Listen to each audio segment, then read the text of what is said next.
Dear students, welcome you once again to my online class. দেখো আজ একটা আমরা গুরুত্বপূর্ণ বিষয় আলোচনা করতে চলেছি। একাদশ শ্রেণীর পাঠ্য বিষয়ের মধ্যে অন্তর্ভুক্ত ও হেনরি রচিত জিমি ভ্যালেন্টাইন এই গদ্যাংশটুকু আজকে আমরা আলোচনা করব। এ ব্যাপারে প্রথমে একটু লেখক ও হেনরি সম্পর্কে বলে নেওয়ার প্রয়োজন আছে। দেখো, ও হেনরি কিন্তু অ্যাকচুয়ালি তার ছদ্মনাম, তার প্রকৃত নাম ছিল উইলিয়াম সিডনি পটার। তিনি ছিলেন একজন বিখ্যাত আমেরিকান ছোট গল্পকার। তার জন্ম হয়েছিল 1862 সালে 11ই সেপ্টেম্বর আমেরিকার নর্থ ক্যারোলিনার একটি গ্রামে। তার বাবা ছিলেন পেশায় একজন চিকিৎসক। তিনি তার মাকে অতি অল্প বয়সে, মাত্র 3 বছর বয়সে তিনি তার মাকে হারিয়েছিলেন। মা যক্ষা রোগ দ্বারা আক্রান্ত হয়ে মারা গিয়েছিলেন। এরপর তিনি বাবার সঙ্গে তার ঠাকুরমার বাড়ি চলে যান এবং সেখানেই তিনি পড়াশোনা করেন। পিসির কাছে পড়াশোনা করেছিলেন তিনি, এবং তার জীবনটা কিন্তু নানা ঘাত প্রতিঘাতে পরিপূর্ণ ছিল। তিনি প্রথমে কাকার ওষুধের দোকানে কাজ করতেন। পরবর্তীকালে তিনি কখনো ফার্মাসিস্ট হিসেবে কাজ করেছেন, কখনো বা আবার ব্যাংকের একজন কর্মচারী হিসেবে কাজ করেছেন, ড্রাফটম্যান হিসেবে কাজ করেছেন, সাংবাদিক হিসেবে কাজ করেছেন। এমনকি অর্থ তছরূপের দায়ে তাকে 3 বছরের কারাদণ্ড ভোগ করতে হয়েছিল। এই ছিল আমাদের উইলিয়াম সিডনি পটার তথা ও হেনরির জীবন চরিত। এবং এই বহু বিচিত্র অভিজ্ঞতার মধ্যে দিয়ে যাওয়ার ফলে তিনি নানা ধরনের গল্প, বিশেষত ছোট গল্প আমেরিকান সাহিত্যে রচনা করেছিলেন। তার বিখ্যাত সাহিত্যকর্মগুলির মধ্যে cabbages and kings, the 3 ingredient, the last leap, the gift of the magi, roads of destiny প্রভৃতির মতো গল্পগুলি সবিশেষ উল্লেখযোগ্য। তো আজ আমরা তারই লেখা ছোট গল্প জিমি ভ্যালেন্টাইন এই অংশটুকু আজকে আমরা আলোচনা করব। দেখো, আমি এই গল্পটি প্রথমে এর সারমর্মটুকু বাংলায় বলে নিই, তারপর আমরা লাইন বাই লাইন ডিসকাশন করব এবং একই সঙ্গে এর থেকে যে সমস্ত কোশ্চেন বা প্রশ্ন হতে পারে সেগুলি আলোচনা করব। তো আজ আমরা এই গল্পটার সারমর্ম বা সারাংশটুকু আমরা জেনে নেব বাংলায়। দেখো, এই জিমি ভ্যালেন্টাইন গল্পটি মূল চরিত্র হলো কিন্তু জিমি ভ্যালেন্টাইন। সে একজন দক্ষ সিন্দুক চোর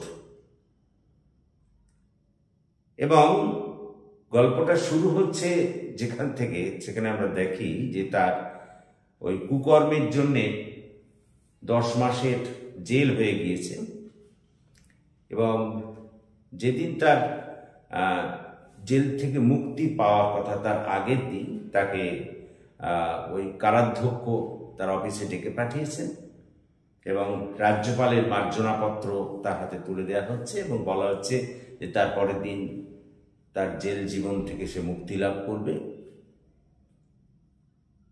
এবং কারাধ্যক্ষ তখন তাকে এই সদুপদেশটুকুও দিচ্ছেন যে এই রকম ধরনের কুকর্ম ছেড়ে দিয়ে জিমি ভ্যালেন্টাইন যেন সৎ পথে একজন সৎ মানুষ হিসেবে জীবনযাপন করেন।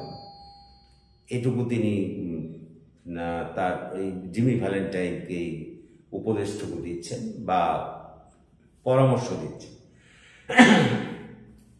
এরপর আমরা এই গল্পে দেখি যে পরের দিন জেল থেকে মুক্তি লাভের পরেই প্রথমে সে একটি রেস্তোরাঁ বা রেস্টুরেন্টে গিয়ে ওঠে, প্রাতরাশ্বাস। তারপরেই সে বন্ধু ডোলানের উদ্দেশ্যে যাত্রা করে, ট্রেনে চড়ে এবং যে বাড়িতে থাকতো সেই বাড়িতে গিয়ে তার যেসব ওই চৌর্যবৃত্তির জন্য যে সমস্ত যন্ত্রপাতি ছিল সেগুলিকে সুটকেসে করে গুছিয়ে নিয়ে ওখান থেকে ওই যে স্থান ছেড়েছে চলে আসে। এবং তারপরে পরপর এই জিমি মুক্তির পর, জেল থেকে মুক্তির পরে বেশ কিছু সিন্দুক চুরির ঘটনা ঘটে এবং বিখ্যাত গোয়েন্দা বেন প্রাইস তিনি বুঝতে পারেন যে এইসব কাজের পশ্চাতে কিন্তু জিমি ভ্যালেন্টাইন আছেন।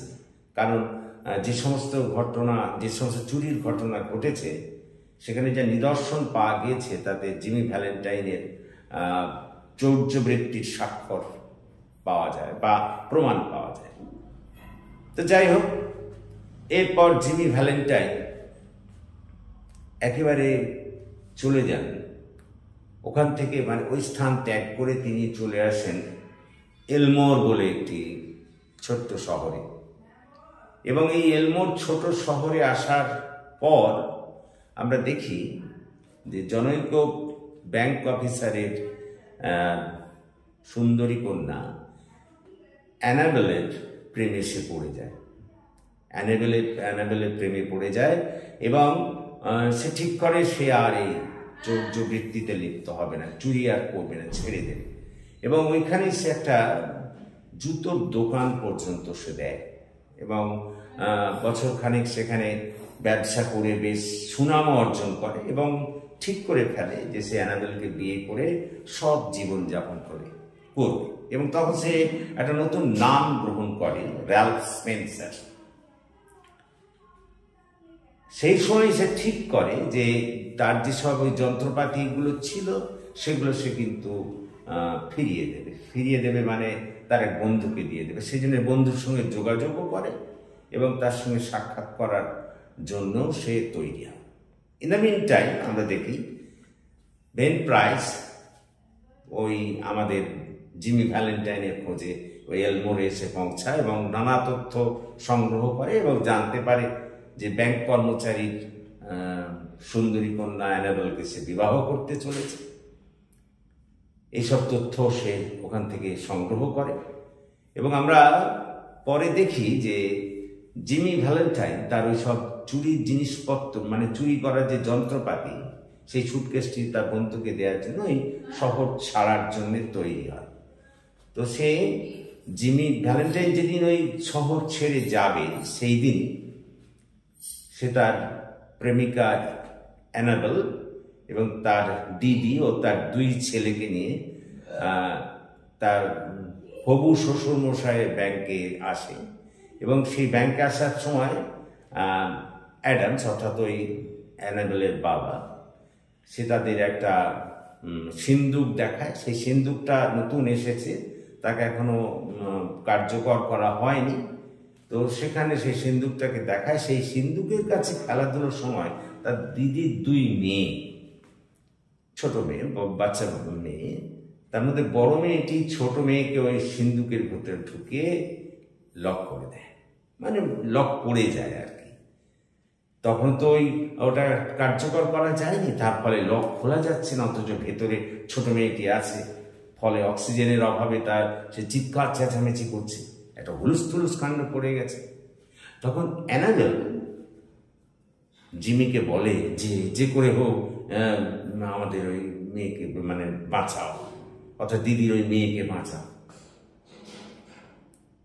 সেই সময় র্যালফ স্পেন্সার, মানে আমাদের জিমি ভ্যালেন্টাইন, দেখলো যে এখনই যদি সে ওই মেয়েটিকে ওই খুলে বাঁচায় তাহলে তার ওই সে যে সিন্দুক চোর তার একটা প্রমাণ সকলেই পেয়ে যাবে। তৎসত্ত্বেও সে কিন্তু ওই সব কিছু উপেক্ষা করে ওই চাবি ভেঙে কিন্তু ওই বাচ্চা মেয়েটিকে বাঁচায়। এবং ঠিক সেখানে কিন্তু ওই বেন প্রাইস উপস্থিত ছিলেন। তখন আমাদের জিমি ভ্যালেন্টাইন বুঝতে পারলেন যে বেন প্রাইসের কাছে তিনি প্রায় ধরা পড়ে গেছেন। তো সেই কারণে তার কাছে আত্মসমর্পণ করার জন্য তার দিকে তিনি এগিয়ে যান। কিন্তু জিমি ভ্যালেন্টাইনকে গ্রেপ্তার না করে, তাকে চেনার না ভান করে, সেখান থেকে আমাদের বেন প্রাইস সেই স্থান ত্যাগ করে চলে যান। এইখানেই গল্প শেষ হচ্ছে। তো দেখো, এই গল্পটির মধ্যে দিয়ে আমরা দেখি জিমি ভ্যালেন্টাইনের মতো একজন দাগি আসামি কিভাবে আবার সৎ জীবনযাপন করতে শুরু করার পথে ফিরে আসে, কিভাবে সে সৎ পথে জীবনযাত্রা চালানোর একটা পরিকল্পনা করে বা কিভাবে আবার সৎ মানুষে পরিণত হতে চায়, তার কাহিনী এখানে ও হেনরি তথা উইলিয়াম সিডনি পটার আমাদের সামনে তুলে ধরেছেন।